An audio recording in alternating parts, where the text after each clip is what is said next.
Bonjour, je m'appelle Geoffroy et dans cette vidéo, nous allons voir comment publier un épisode ou un chapitre sur Yorai. Après avoir créé un compte et ajouté votre série sur Yorai, vous pouvez désormais publier un épisode ou un chapitre.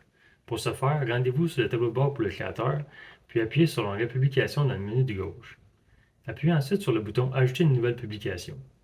Sur la page Nouvelle publication, vous devez remplir différents champs d'information, la première étant la bannière ou thumbnail de votre publication.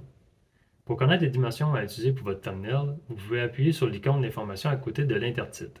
Lorsque votre thumbnail est prête, cliquez sur le bouton plus et sélectionnez l'image que vous souhaitez téléverser. L'index de l'épisode est un champ non modifiable, du moins pour l'instant, qui détermine le numéro de votre publication. Vous pouvez ensuite donner un titre à votre publication. Si vous ne savez pas quoi écrire, vous pouvez simplement écrire épisode 1, par exemple.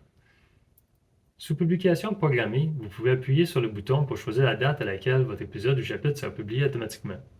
Prenez note que la visibilité de votre publication doit être sur Publier pour qu'elle soit visible à la date de sortie. Le bouton Accès réservé aux membres permet de rendre votre épisode disponible en accès anticipé ou même de le réserver à vos membres payants. Ceci dit, comme nous n'avons pas encore activé la monétisation à cette étape, veuillez laisser ce champ sur Gratuit. Nous reviendrons sur ce point dans une prochaine vidéo traitant de la monétisation. Veuillez ensuite sélectionner le titre de votre publication. Cela déterminera la façon dont votre publication s'affiche. Pour déterminer quel titre vous devez sélectionner, pensez à la façon dont vous souhaitez afficher votre publication. Par exemple, un webtoon est une grande bande d'illustrations qui se lit de façon verticale, il n'y a pas de page. Un webcomic se lit en page de gauche à droite, tandis qu'un manga se lit en page de droite à gauche. Et pour finir, un novel est principalement du texte sans illustration ou qui n'en contient que quelques-unes. Après avoir sélectionné un type, vous verrez de nouveaux boutons et une nouvelle section apparaître. Il sera également indiqué les dimensions recommandées pour les images à téléverser. Pour en savoir plus sur la façon de préparer vos fichiers, nous vous invitons à regarder notre vidéo à ce sujet. Lorsque vos fichiers sont prêts et en ordre alphabétique ou numérique dans un dossier, appuyez sur le bouton Sélectionner les fichiers à téléverser.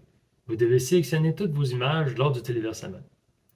Vos images s'afficheront ensuite dans le bloc vert dans la même ordre qu'elles seront affichées sur la plateforme de lecture. Pour être certain que vos images sont dans le bon ordre, vous pouvez afficher un aperçu de votre épisode ou chapitre avant de le publier en utilisant le bouton Aperçu. Si votre épisode contient des thèmes ou des situations qui pourraient ne pas convenir à certains publics, n'oubliez pas de cocher la case à cet effet. Si tout vous convient, il ne vous reste plus qu'à appuyer sur Sauvegarder et le tour est joué.